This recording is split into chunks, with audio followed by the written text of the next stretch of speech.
Well, as the crisis at the border now appears to worsen virtually by the week, according to CBP's own data, Republicans are accusing Vice President Kamala Harris of going MIA, missing in action. Now, gut-wrenching new images are showing child migrants in cages at a border facility in Donna, Texas. The photos come from Texas Democrat Congressman Henry Cuellar. This as the media still remains locked out of these facilities. Now, President Biden officially tapped Vice President Harris to lead the U.S. response to the crisis last week. So far, she has not announced plans to travel to the border. Republican Congressman Brian Babin is among those pushing for a visit sooner rather than later. Take a listen.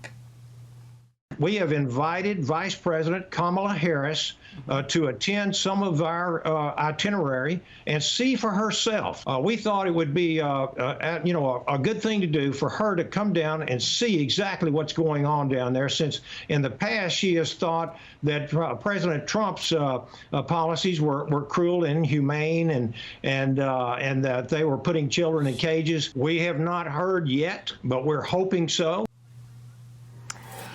So, Carley, last week at President Biden's first White House press corps briefing, he explained exactly why he has not announced a trip to the border or undertaken a trip to the border yet. He said it's because, like most disaster areas that happen across the country, a presidential visit requires a whole heck of a lot of planning on the ground. It distracts from the emergency response. He said his government's basically in crisis now, trying to deal with this surge of people, but in particular unaccompanied minors. Does that explanation scratch the itch?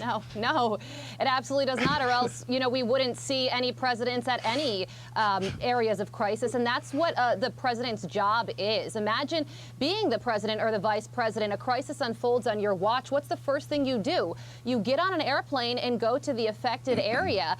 So, President Biden said during the inauguration that he was going to be the president for all people. And if you ask the Border Patrol or the folks living down along the southern border, they would say that right now he is failing at that job. I spoke to a rancher in New Mexico this morning, and he said that while children and family units are getting a lot of attention, he is seeing groups of young male migrants walking past his house every single night, and Border Patrol has told him to be careful on his own property.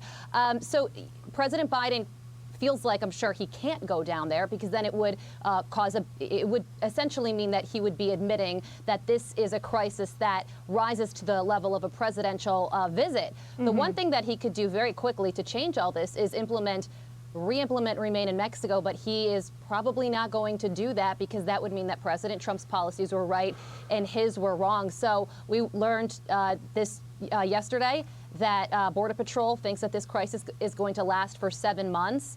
And that means that this is going to be 7 months of a lot of people coming into the country. It's very expensive for the United States.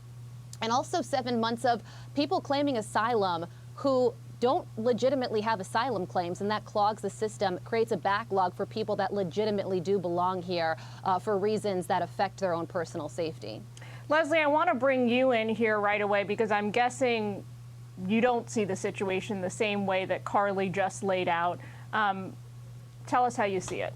Well, quite frankly, I wouldn't say that. I think, Americans, whether they're Democrat or Republican, realize we have a problem. This has been a problem for 17 years. We have both Democrats and Republicans that say this has been something that's been, kicked down the road. I don't think, and I would hope that the vice president is not MIA, missing in action, but more so working on what is going to be the strategy and then the policy dealing with the Northern Triangle nations in Central America, dealing with Mexico, and dealing with the root cause. Because until we deal with the root cause, we haven't been able to, for 17 years, stem the tide of these individuals coming. And I think one of the reasons Border Patrol can say, hey, this is probably going to happen for the next 7 months, is because they know what it's like historically when the weather warms up and when we don't have winter. And also, now that COVID numbers are reducing in, countries throughout the world.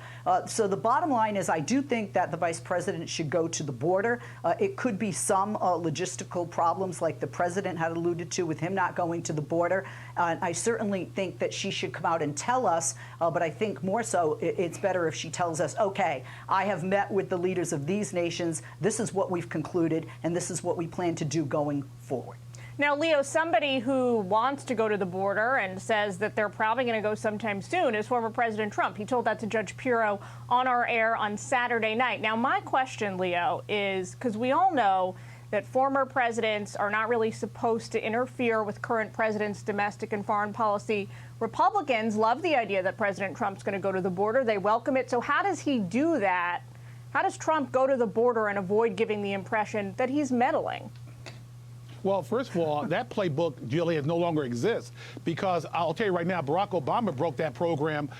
He violated that policy of staying quiet during the Trump administration. And I think it's important. What Donald Trump did at the border was provide national security. And, you know, I think Chris Wallace asked Jen Psaki the other day about whether or not rolling back the Trump policies hurt this country. And she could not give him any credit. Our border was secure. And last week, Joe Biden lied to the American public when he said that more people, more illegal aliens are returning back to their home country. That is an outright lie. We have been bombarded with illegal aliens, not only who have COVID, but more importantly, they're given hotel rooms and accommodations, unlike our National Guard troops and our homeless population. It is an outright embarrassment at the southern border.